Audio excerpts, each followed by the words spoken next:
Hello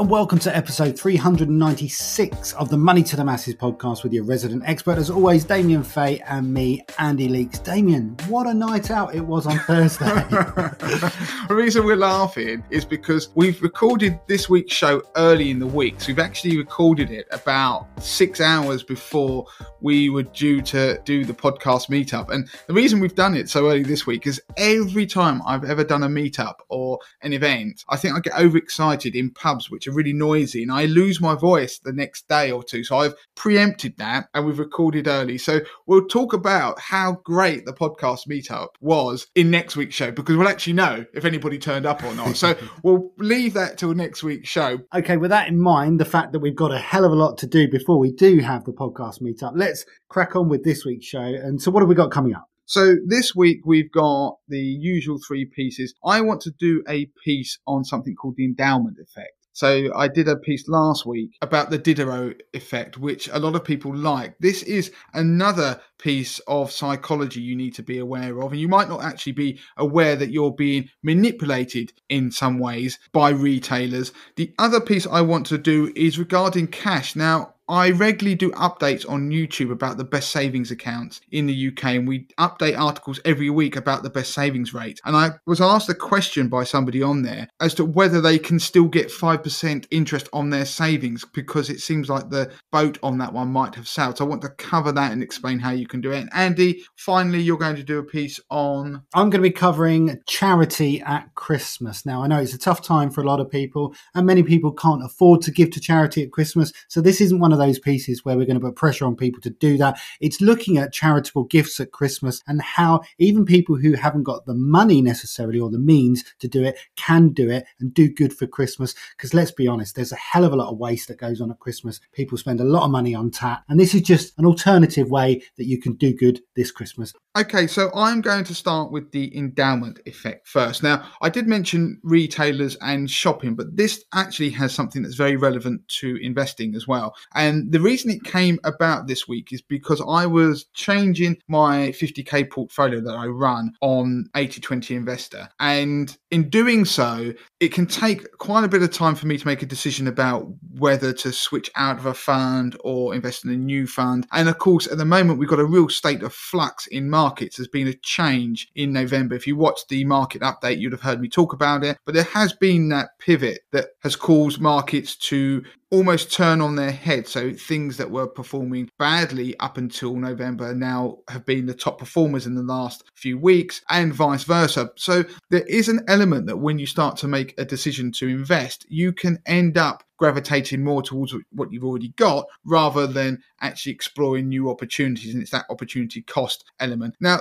that has actually got a name, which is this endowment effect. And I want to talk about it on the podcast because it reaches beyond just investing. So what is the endowment effect? Now, one definition is that it describes how people tend to place greater value on items that they already own, and they put greater value on those than the things that don't belong to them. So that leads to some quite interesting behaviors. Now, I want to give examples of this. So I mentioned their investing. So I'm investing in a particular fund that says investing in US equities, and I've held that for a while, and I'm more comfortable holding on to that than actually exploring an opportunity that might be, say, in Asian equities, because I didn't have any exposure to that in my portfolio, for example. So that is something called the endowment effect in action. But there are other instances. Let's say, for example, you bought something and you were going to a football match and you bought tickets to that match but could no longer go. And the endowment effect would be that you would probably not want to sell it at face value, because you'd probably be sitting there thinking, well, I paid X amount for it. It's your ticket to the event that you really wanted to go to.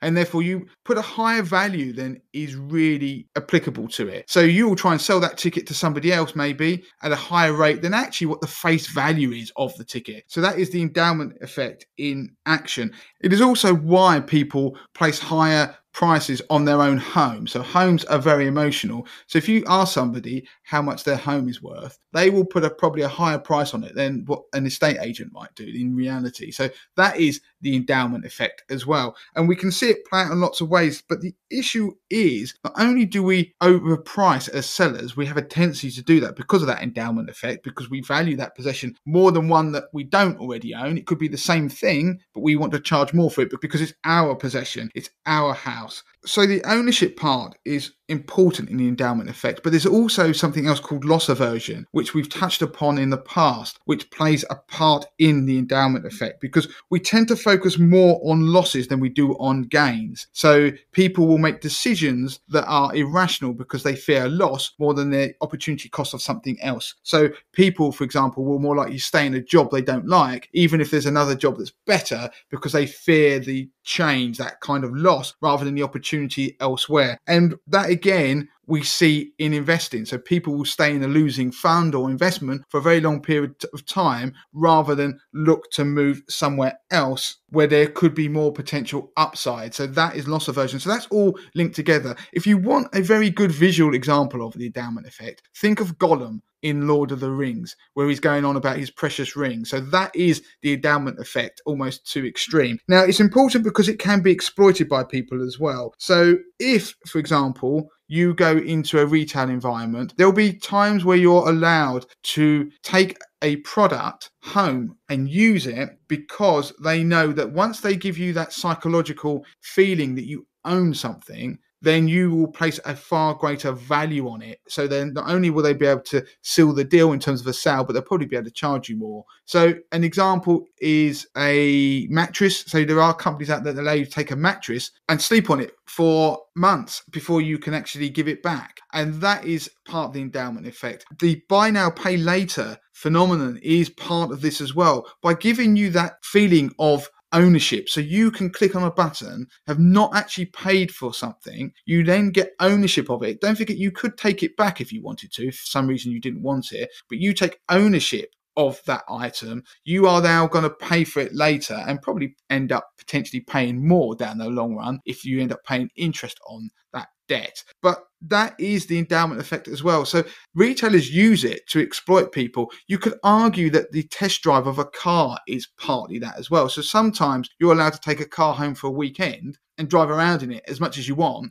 because that's the endowment effect as well, because you're feeling like you're owning something, and therefore the loss of that starts to pain you and you place more value on it because it's now, in your theoretical psychological way, your possession, even though it's not. And that's not to say trying things out before you buy them is a bad thing. Of course, that is a positive in some instances. And the reason it's positive is because if you were thinking of buying something, then you actually can find out if you like it or not before you purchase it. So there is a point where, yes, trying something before you buy it is a good thing, but be aware that there is this endowment effect working in the background. They do want you to get excited about it. And the problem in this environment is it can cause you to overspend. So another example in the finance space is you might have a cash bonus that's paid if you don't like the account. Now that happens in some of the switching bonuses, which we've just done a new video actually on YouTube about the best ones at the moment. But there have been instances in the past where once you switch, if you don't like the account in a year, then they will give you a bonus if you move away elsewhere.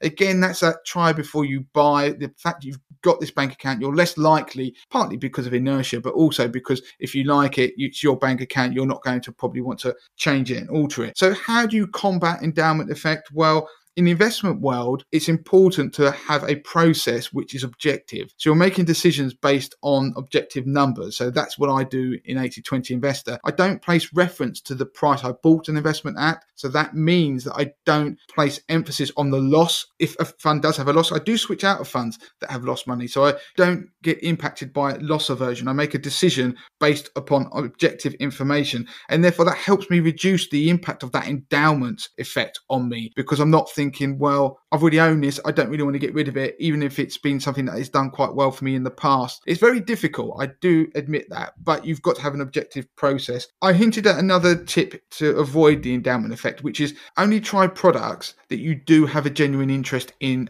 owning, because it's very easy when you go places that people go, oh, do you want to try this? And you weren't even thinking about it. It's that kind of serendipity. You suddenly go, oh, I might try this because you're at a Christmas fair and someone says you can try something for free for a period of time. Why not? What have you got to lose? That's using psychology. So if it's something you wanted, then by all means, try it. Try and limit the tryout period. Even if you get an extended period in which to have an object, then maybe only use it for a short period of time before you make your decision. Also, consider the opportunity cost. So by that, I mean that if there is something that you have and you value it more because it's your possession, that is always going to be what the endowment effect does. Then look at the opportunity cost, the things you're missing out on potentially, and try and look at that, because that will make you realize potentially that you are falling foul of this psychological effect. And the other thing is, always try and be aware of the market value of the things that you're looking at. So if it's your house, be aware of what the market value is. Don't fall foul of thinking your house is particularly special, because it isn't. If you're wanting to sell a ticket, for example, that you can't go to an event, be aware of what the face value of that ticket really is. Don't just try and charge more if you want to shift it, that is, just because you can't go and you feel slightly put out about that fact. So as a buyer and a seller, it is worth being aware of what the market price of anything is, because of course, if you're buying something from someone who is falling foul of this endowment effect, then you will be overcharged if you're not aware of what the market value is. So something to be aware of, particularly if you're investing, but particularly in this environment where we're all trying to stop overspending and save a bit of money. Okay, so moving on to savings then, how to get more than 5% interest. So as I mentioned in the intro to the podcast, I was asked this question on YouTube about interest rates and whether they have peaked. Now, obviously, what influences savings rates includes the Bank of England base rate and where the market projects that base rate will be in the future. So that has been up and down over the last few months, and we saw savings rates really push up, and we got to the point where you could comfortably get more than 5% on a fixed rate savings bond, particularly if you locked your money away for 5 years. So obviously people are quite excited about that. If you go back just over a year or two, then you would get in a fraction of that on a long-term savings bond. And so we did a piece on the podcast about cash ladders. So you can go and find out if you want ways to be flexible and try and get a higher rate. But what's been going on with savings rates is quite interesting. So to give you a sort of a parallel, if you look at annuity markets, okay, so this is for people out there who are thinking of getting an annuity. If you were 65 and you were looking to buy an annuity just on your life, for £50,000, you would get £3,190 now if you went to an insurance company with your money and wanted to get an annuity. And that figure is per year, of course. So you get that regular income every year. Now, go back to November, that figure was 3,376. Go back to October, it was slightly less at 3,236. Go back to the beginning of the year, it was only 2,292. What I'm trying to illustrate here is annuity rates ratcheted up very quickly after that disastrous mini budget, and now they've started to pull back slightly. And the expectation for the Bank of England base rate, and of course we're including gilt yields, and all of this sort of stuff has started to come back as well. If you look at the mortgage market, then the prediction of where the Bank of England base rate is going to be was way up at 6% at one point, but that has come down to it peaking at 4.5% in the summer of 2023. So that's quite a marked difference, and we started to see some of the fixed rate mortgages start to fall. And if you look at the Money to Masses website, we've done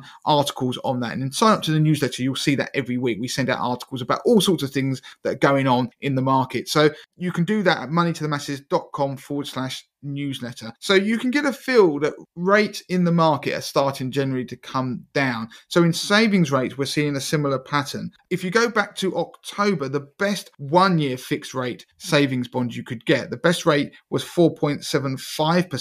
Now in December, it's 4.35%. If you looked at the 5 year savings bond, so this is not even 2 months ago, you could get 5.1% a year. Now you can get 4.75%. So they are the best rates in the market as we make this podcast. So you can see there's been a marked decline. So the question is, has the boat sailed? Well, these things are very fluid and they can change, but there is already a sign that the savings rates are starting to drop. Now, I can't guarantee that they're going to keep going down, or in fact, they will go up. But what I wanted to do on the podcast was answer the question, it does date the podcast slightly, can you get more than 5% on your savings anywhere now? Well, if you look at the fixed rate savings bonds, then no is the answer. You're going to get between 4.3 and 4.75, depending how long you lock your money away, between 1 and 5 years. But it is possible to still get up to 7% on your savings. Now, the way you can do this is by using a combination of regular savings accounts and some high interest current accounts. So it needs a bit of work, but regular savings accounts are those savings accounts whereby you commit to putting a certain amount a month into a savings account, and then they will pay you a high interest rate because of that. Now, of course, it is staggered over the year because you're only putting small regular amounts. You can't put in a lump sum. So if you were to look at the overall return in pounds and pence, it would be nice if you could get over 5% in a fixed rate bond. You can't. So this only really works if you're regularly putting money from, say, your wages aside. If you've got a pot of money elsewhere and you think, well, I could get potentially 5% or more, because that's what you can get, what I'm about to describe, by using some kind of regular savings account. So moving bits of money from another savings account into these regular savers, it doesn't really work, because you'd be better off just leaving the lump sum in a fixed rate savings bond. When you do the numbers, you broadly get 5% on the best regular savings accounts. When you do the numbers, that only equates to about 3.5% over the whole sum, if that makes sense. So you'd be better off sticking with a fixed rate savings bond. But of course, you do lock your money away. Now, what are the regular savings accounts out there where you can get more than 5%? So first up, we've got the First Direct regular saver account. That pays 7% now, which is pretty impressive. But because it's a regular saver, you can only put up to £300 a month into the account, and you have to put in at least £25 a month to be able to qualify for that high savings rate. So the good news is, if you don't put £300 in every month, if there's an allowance that rolls over to the next month, you could put in a bit more. So it means there's a total of £3,600 going in a year. That rate of 7% only lasts for 1 year. And of course, if you try and access your money within that year, then you don't get that 7% interest rate. In fact, you will only get a rate that's equivalent to 0.65%. Now, I will link to an article that explains all the T's and C's on some of these accounts that I'm going to mention, because they can be a little bit confusing. So first up, you can put £3,600 into the regular saver with First Direct. Lloyds have an equivalent. They do the Club Lloyds monthly saver. It's got a savings rate of 5.25%, and it's paid after 12 months. So if you deposit £400 every month for 12 months, you'll have a balance of £4,926 after the interest is paid. There is a minimum of £25 a month, again, that you can pay into this. And after 12 months, the account will change to a standard saver account. That's typical, as you'll come to realise, that after a period of time of a year, these accounts tend to revert to a standard savings account with the bank. So already there are 2 accounts there that you can get more than 5% in. There's NatWest do their own version, which is a digital regular saver. That will pay 5.12% AER on balances between £1 and £5,000. Again, we'll put links in the show notes. Barclays have a rainy day saver, which again does 5.12%. And theirs works by paying 5.12% on balances up to £5,000. Then beyond that, you get an interest rate of 0.5%. Now, there are other regular savers out there. 5% seems to be the sweet spot. You can get high interest paying current accounts. So Nationwide have a Flex Direct account that pays 5% on balances up to £1,500. Now, of course, these types of accounts do have some caveats, so check the T's and C's in the article. For example, this one, you can't hold more than 4 existing Nationwide accounts. So children's savers, they always tend to pay at least 5%. So that's another option for people out there looking to save for their children. And one thing I just want to throw out before we finish, don't forget, if you're getting these higher rates of interest, be aware of your personal savings allowance, because if you've got large pots of money elsewhere, then this additional interest might push you over that £1,000 limit if you're a basic rate taxpayer, or that £500 limit if you're a higher rate taxpayer. But as I said at the start of this piece, if you've got pots of money in cash at the moment, then dripping that across from an account into one of these won't beat the best fixed rate savings bonds. So bear that in mind. So moving on to our final piece, Andy, charitable giving at Christmas.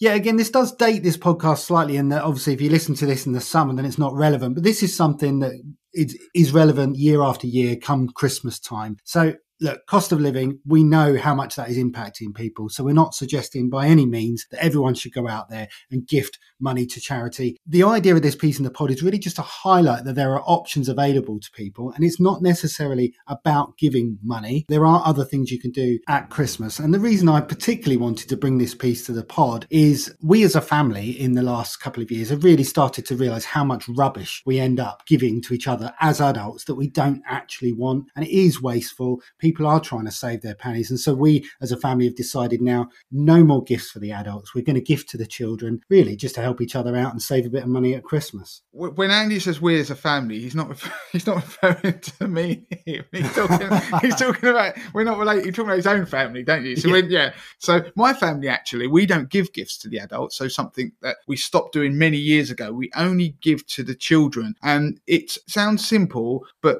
once everybody's on the same page, it is such a relief because A, you don't have to go out shopping, which I hate doing anyway.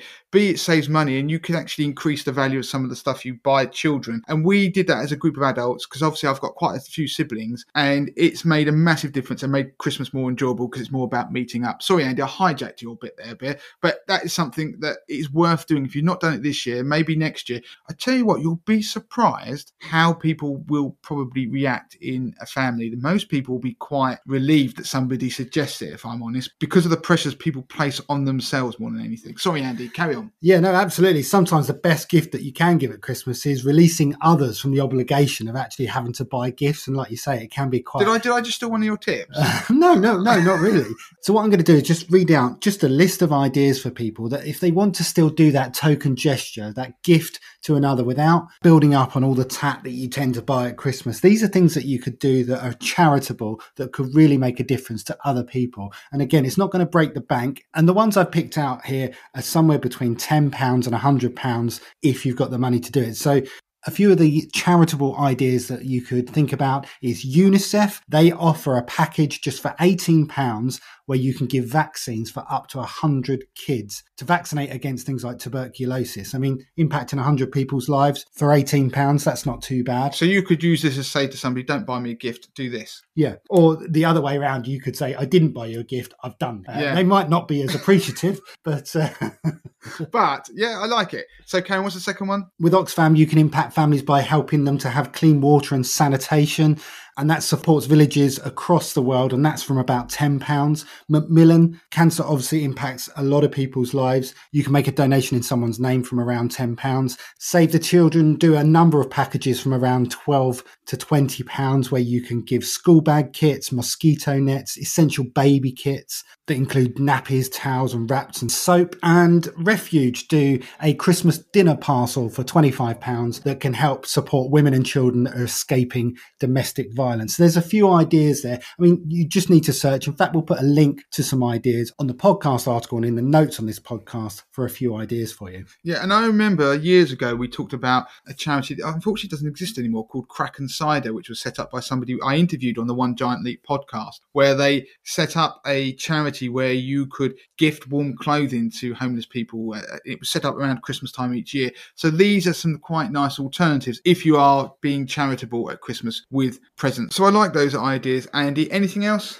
Yeah, just to finish off, obviously we've talked about things that you can buy and purchase for people who haven't necessarily got the money to do this, but they do want to give something at Christmas. There's a few things you can do. Obviously, look out for your elderly neighbours and family, offer to do the shopping, those kind of things. Giving up your time is just as good as giving money. You can volunteer at a local shelter. I know Lauren in the office, she probably wouldn't say it herself. She's done that in the past at Christmas and good on her for doing that. If you've got any vouchers sitting around that just laying around unused, you can do it on your Tesco points. You can do it on your Nectar points. You can actually go into your apps and donate to charities directly from there. I really like that one, particularly for charities for people who obviously are struggling with the cost of living. So that is a very good one. And actually, Damien, I know that's close to your heart, and you probably wouldn't say this, but Money to the Masses this year at Christmas donated to a local charity that helped deliver 611 Christmas bags that include things like toys, books, games to help local vulnerable children. And the money that Money to the Masses donated specifically went to supermarket vouchers to help those families.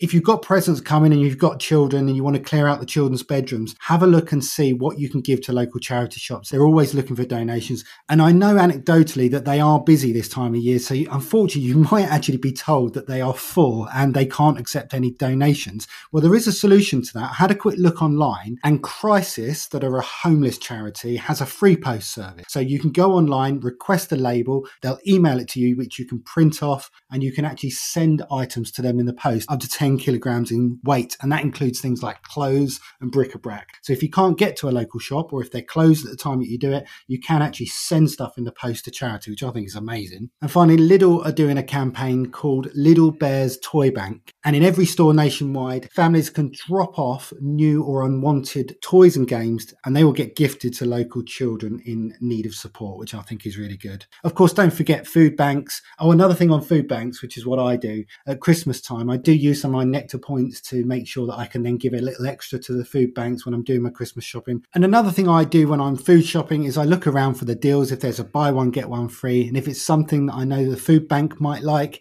I'll purchase that, buy one, get one free, give it to the food bank. I'm still getting my food at the standard price. And so, yeah, food banks are a really good thing you can do at Christmas. The Trussell Trust is somewhere where you can go online and find a local food bank and check your local food bank to see the kind of items that they'll want. Okay, so that's a whistle-stop tour of all the things you can do that's charitable. I'm sure there's other ideas out there. In fact, if you've got some ideas that we've missed, please do mention it in the Money to the Masses Facebook group. Damien, that's it. We're done for this week, aren't we? Yeah, we're done. As ever, don't forget to leave a review of the podcast. You've been very shy on reviewing the podcast of late, so please make sure you do. It would brighten mine and Andy's day and that of the rest of the team. So please do leave a review. And so that is it, Andy. Until next time. Until next time.